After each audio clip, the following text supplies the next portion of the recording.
આ જે બે કોથળી જે તોડી અને અઠવાડિયાની કુંડીમાં પડીને એ ભૂંડડું હૂતેલું જોઈ ગયું કે કાંઈક માલ નવો આવ્યો છે.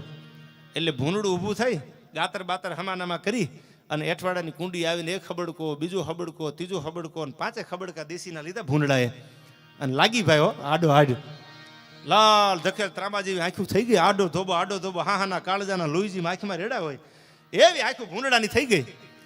હવે આ તો નશો છે, હાથીના પેટમાં બોલે. આપણા આ કહેવત છે કે હાથીના પેટમાં બોલે. એટલે ભૂંડડું ગાંડું થયું ભાઈ, દેશી પીધેલું ભૂંડડું ગાંડું થયું કે જેટલા કૂતરાના પેટના હોય એટલા માર્કેટમાં આવી જાવ.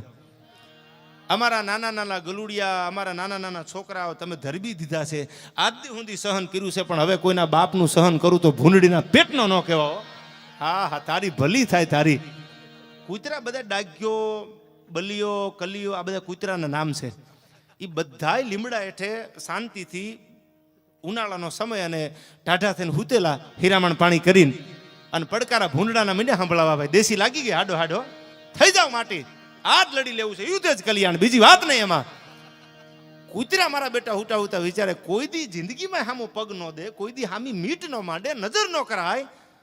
અમે કૂતરીના પેટના શીખાય જેવા તેવા છીએ અને મારા બેટો આ દાંતડિયું કાઢે, આટલું બધું મને પડકારા કરે છે શું?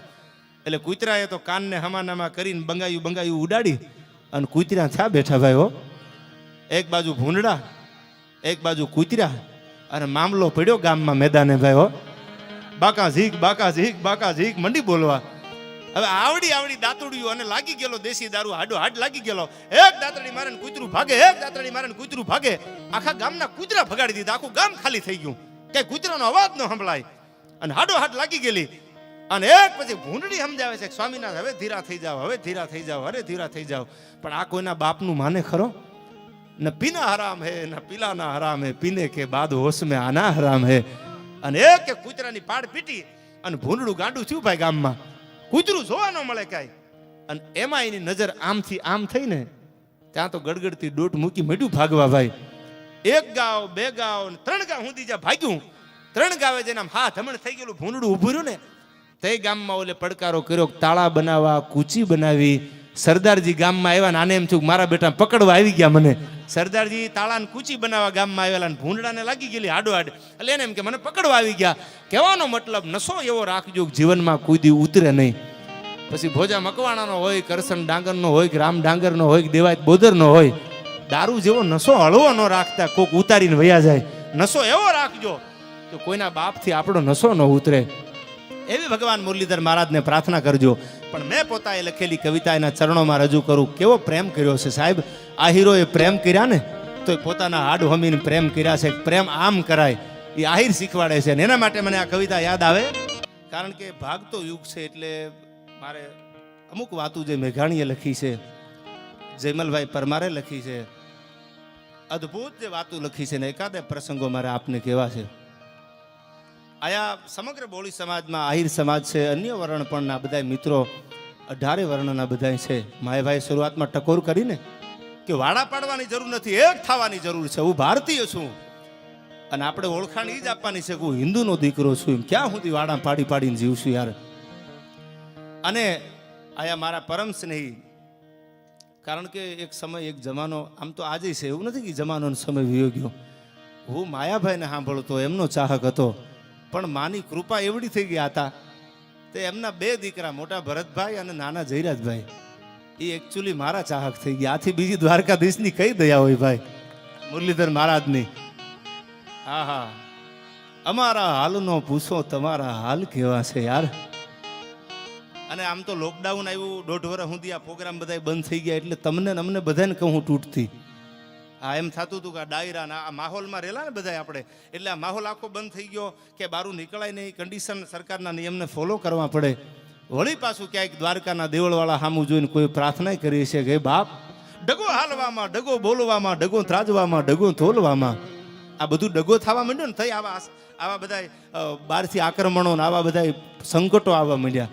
બાકી આખું ભારત કોઈ દી બંધ રહેવું ક્યાં સાંભળ્યું ખરું કોઈ? જિંદગીમાં ભૂતો ને ભવિષ્યથી કોઈ દી નો બને કે આખું ઇન્ડિયા બંધ થઈ જાય. તેથી કોકે લાંબી આંગળી કરીને દ્વારકાધીશને કીધું છે કે હે મોરારી બાપ, ડગો હાલવામાં, ડગો બોલવામાં, ડગો ત્રાજવામાં અને ડગો તોલવામાં. હાલવામાં ડગો, બોલવામાં ડગો, ત્રાજવામાં ડગો, તોલવામાં ડગો એ દ્વારકાધીશ હે કનૈયા, અમારે જાવું ક્યાં? હવે હા બોલજો, આ કડીમાં ડગો હાલવામાં, ડગો બોલવામાં, ડગો ત્રાજવામાં, ડગો તોલવામાં, અરે ડગાની ભરેલી આખી આ દુનિયા, પણ એક તારો ભરોહો મોરારી, એક તારો ભરોહો મોરારી, એક તારો ભરોહો મોરારી. બાપ, અમારો વિશ્વાસનો તૂટવા દેતો હે દ્વારકાના દેવળવાળા, હે કૃષ્ણ મોરારી, તારા ઉપર ભરોહો છે. અમારા એ જે દિવસો હતા ને નથુભાઈ, એ પાછા આપજે. અને વળી મને માયાતા એવું દેખાય છે કે એ ભરોહો જે રાખ્યો ને દ્વારકાના દેવળ ઉપર ને જગદંબા ઉપર, વળી પાછા બધા દિવસો દેખાય છે કે આમ દિવસ ક્યાં જાતા રહ્યા. પણ પ્રસંગો મારે આપને કહેવા છે, અહીંથી વટ અને ખમીરાત જો કોઈમાં હોય, નેકી અને ટેકી જો કોઈ રાખી હોય, કાંઈક મેળવવા કાંઈક ખોવું પડે છે. હાવ શોર્ટ એન્ડ સ્વીટ છે, અઘરું કાંઈ નથી. Nothing is impossible in the world. દુનિયામાં અઘરું કાંઈ નથી. મહેનત કરવી પડે છે, ચાહે દાતારી હોય, ચાહે સુરવીરતા હોય, કે ચાહે કુરુક્ષેત્ર જેવું મેદાન જેવું કોઈ મેદાન હોય. પણ એ મેદાનમાં જો મેદાન મારી જાઓ તો જગત યાદ કરે, બાકી જગત યાદ ન કરે. ભરોસાની વાત આવી ને, તારો ભરોહો મુરારી, એક તારો ભરોહો મુરારી, એક તારો ભરોહો મુરારી, તે મને એક નાનો વચ્ચેથી પ્રસંગ યાદ આવે. દ્રૌપદીનું જ્યારે સ્વયંવર હતો ને, તેથી આ બધાને ખબર છે, દ્રૌપદીના સ્વયંવરમાં માછલી આમ ચકર ચકર ચકર ઉપર માછલીની આંખ વીંધવાની, અને અર્જુન આવ્યો ભાઈ બાણાવલી, અને અર્જુનને ખબર કે પાણીમાં પ્રતિબિંબ પડે માછલીનું, એમાં એ પાણીના પડછાયામાં એની આંખ દેખાય, અને ક્યાં ઠ કરી અને બાણથી આંખ વીંધવાની. અઘરું બહુ હતું. એ માછલી ઉપર ફરતી હોય, એનું પ્રતિબિંબ પાણીમાં પડે, અને પાણીમાં પગ મૂકી અને માછલીની આંખ નીચે નજર રાખી, ઉપર નહીં જોવાનું, નજર નીચે રાખવાની, અને ઉપર માછલીની આંખ વીંધવાની. એક પછી એક પણ કોની ત્રિવડ છે ભાઈ? તેથી અર્જુનના ખંભે હાથ મૂકીને કનૈયો બોલ્યો છે, હો અર્જુન હે મેરો પ્રાણ, મેં હું અર્જુન કો પ્રાણ, અર્જુન કિસો જીવની સો જીવની હે મારી. અર્જુન મૂકી દે પલ્લામાં પગ. પણ પ્રભુ અઘરું બહુ છે. એ કે મને ખબર છે, પણ અર્જુન તું જ્યારે પલ્લામાં તારો જમણો પગ મૂકીને, તેથી જે પલ્લામાં પગ મૂકો ને આમ પાણી હલબલવા મંડી જાય, એ પાણીને સ્થિર રાખવાનું કામ હું કનૈયો કરીશ. તું ઉપાધિ કરીમાં હું તારી ભેળો છું, મૂંઝાતો નહીં.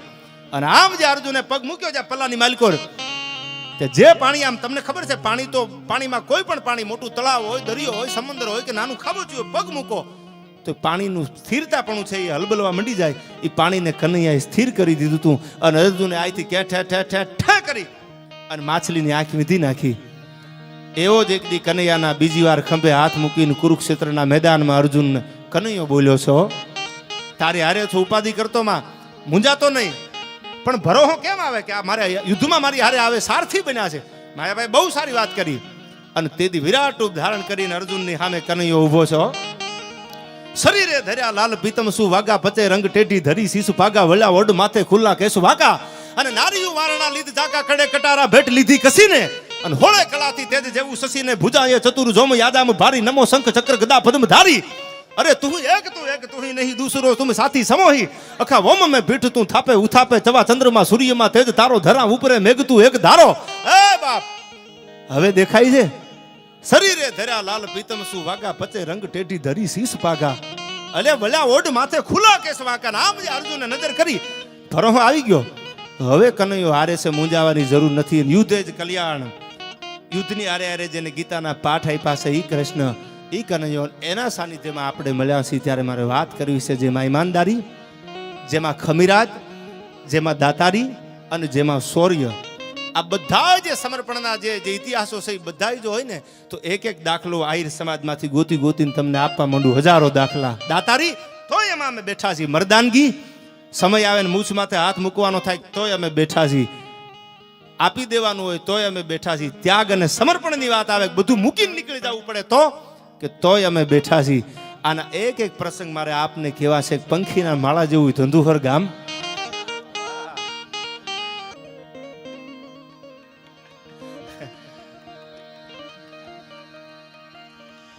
આતાએ કીધું મને કે વચ્ચે આ મને યાદ આવી ગયું.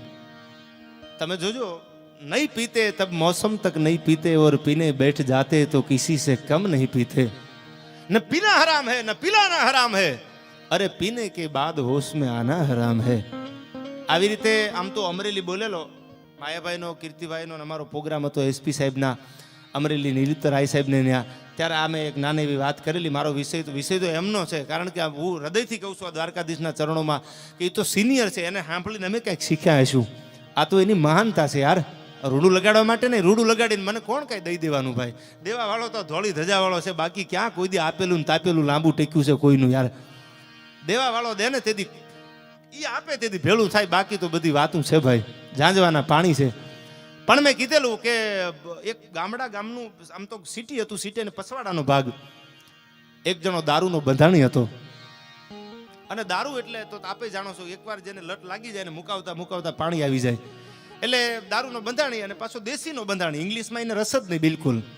હા, ના જ પાડી દે કોઈ એમ કે ઇંગ્લિશ છે તો કે નહીં ભાઈ, એકચ્યુઅલી બીજી વાત કરો. અને દેશી પેલી ધારનો જે ગામના પસવાડે પાદરમાં જે બનતો હોય, ટીપડામાં દેશી ગોળમાં ઉતરતો હોય આતા, એ માણા બરાબર સમજવા જેવી વાત છે. આ દારૂની વાત એટલે કઈ બીજી નેગેટિવિટી ન રાખતા વાતમાં. એટલે દારૂનો બંધાણી હતો ને એમાં બરોબર એને એમ થયું લાઈન 2 કોથળીઓ પી આવું. કોથળીના જ વેપારના પેક તો બને નહીં, એટલે પોતે આવ્યો અને 2 કોથળી દારૂ પીધી ને ઊભા ઊભા કટ કરીને આમ ઘૂંટડે ઉતારી ગયો ને 2 કોથળી પોતે પાર્સલ પોતાના ખીચામાં લઈ લીધું. અને પાર્સલ લઈ અને નક્કી કર્યું કે આ હશે તો આપણે આગળ ઉપર પાછી 2 ઘૂંટડા પીવા થાય. એટલે નીકળ્યો ને એ અરસામાં બરોબર એને નીકળવું અને પોલીસની ગાડીને ત્યાંથી શેરીની સોસાયટી ગોતવા પોલીસની ગાડીને નીકળવું. એટલે આને જોઈ ગયા એટલે કીધું કે ભાઈ આને બોલાવ્યો કે ભાઈ શેરીની સોસાયટી નંબર ભૂલી ગયા છે. એટલે પોલીસે બોલ્યો કે આવ્યો તો નજીક આવીને એને કીધું બોલો ને સાહેબ. આને એમ કે કંઈક દારૂની બાતમી કોકે દઈ દીધી. એટલે આવતા પહેલા પોલીસ આગળ પૂગે ને એ પહેલા ઓલી દેશીની કોથળીઓ જે હતી ને એને આંગૂઠા ભરાવી અને એઠવાડાની કુંડીમાં 2 ઢોળી નાખી. ખબર પડી ગઈ કોકે બાતમી દઈ દીધી મારી કા માલ લઈને જાય છે. એટલે પોતે આવીને ઊભો રહ્યો અને અદબવાળાને કીધું કે સાહેબ બોલો. એટલે પોલીસે કીધું કે ભાઈ ભક્તિનગર સર્કલ શેરી નંબર 3 અમારે જવું છે રાજકોટમાં. એટલે આને કીધું કે ભાઈ આ શેરીમાંથી આગળ નીકળો, ત્યાંથી આમ રાઈટ લઈ લો, જમણી સાઈડ લઈ લો એટલે આવી જાય સર્કલ. એટલે ગાડી તો વહી ગઈ. એટલે આને જ ખબર પડી કે આ તો ખોટી બાતમી કોકે આપી દીધી, એવું કાંઈ હતું નહીં. આપણે જે મગજમાં વિચાર્યું છે ધાર્યું છે એવું.